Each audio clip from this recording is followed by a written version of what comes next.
Good afternoon all friend. আজি আমাৰ ঘৰত আলহী আছে আৰু আলহীৰ কাৰণে কি কি বনাইছিলোঁ গোটেই আমিও খাম। আলহীৰ নাম কৈ মই দেখাই আছোঁ।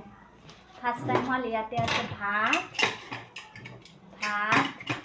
তাৰপিছত ইয়াতে আছে পনীৰৰ আঞ্জা, মানে ঠাণ্ডাৰ দিনটো সকলোবিলাক বনাই কিনে হটকেছত ভৰাই থৈ দিছোঁ। ইয়াতে আছে বেঙেনাৰ বৰা,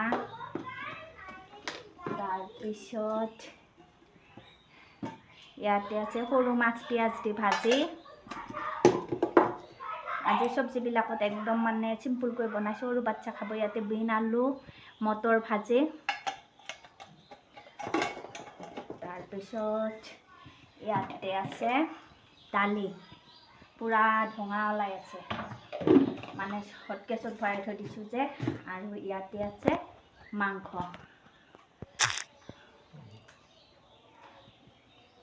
আৰু